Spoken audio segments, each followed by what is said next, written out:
debate club prep, and my first official day of being captain of the girls' swim team, to name a few. And that's only the tip of my figurative, ridiculously stressful iceberg. Whatever face I'm making must say it all for me, because Paige holds her hands up in surrender. "Sorry," I say reflexively. "First off, stop saying sorry," says Paige, who is now waist-deep in a feminist theory class and embracing it with aggressive enthusiasm. "And second off, what is going on with you, anyway?" I fan the last of the smoke toward the window. "Going on with me? This whole weird valedictorian Barbie thing you've got going on," she says, gesturing at the screen.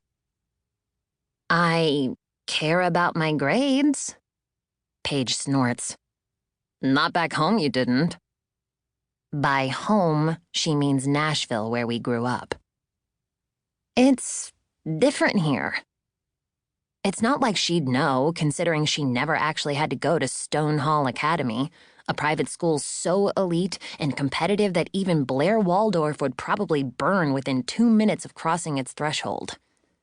The year Mom moved us here, Paige was a senior and insisted on going to the local public school, and she already had grades from her old school to buoy her applications. The grading scale is harder. College admissions are more competitive. But you aren't. Ha, maybe I wasn't before she ditched me for Philadelphia. Now my peers know me as the Terminator, or Two Shoes, or Preppy Pepper, or whatever moniker Jack Campbell, notorious class clown, and the metaphorical thorn in my very irritated side, has decided to grace me with that week. Besides, didn't you apply to Columbia Early Decision? You think they're gonna care about a lousy B+? I don't think they will.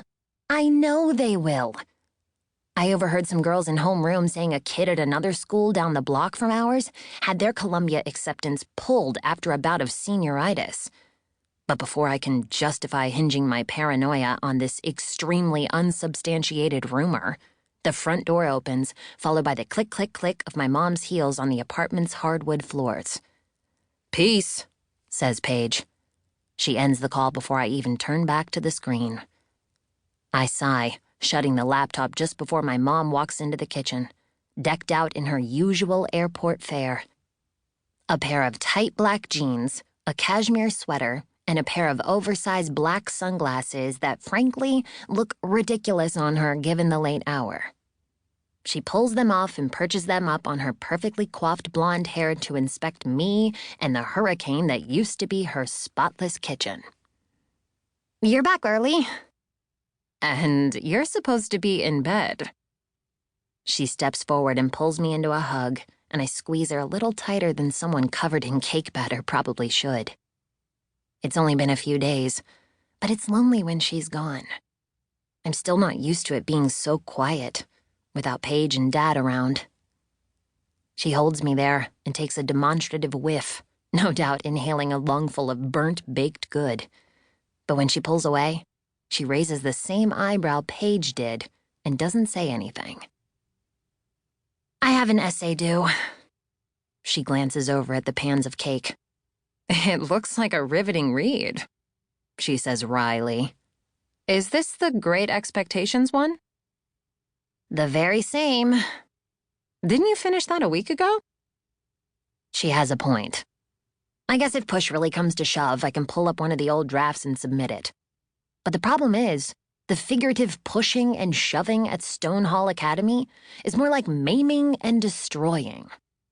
I'm competing for Ivy League admissions with legacies who probably descended down from the original Yale Bulldog. It's not enough to be good or even great.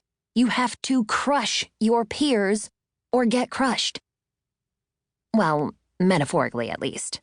And speaking of metaphors, for some reason, despite having read this book twice and annotating it into oblivion, I'm having some trouble interpreting any of them in a way that wouldn't put our AP Lit teacher to sleep. Every time I try to write a coherent sentence, all I can think about is tomorrow's swim practice. It's my first day as acting captain, and I know Pooja...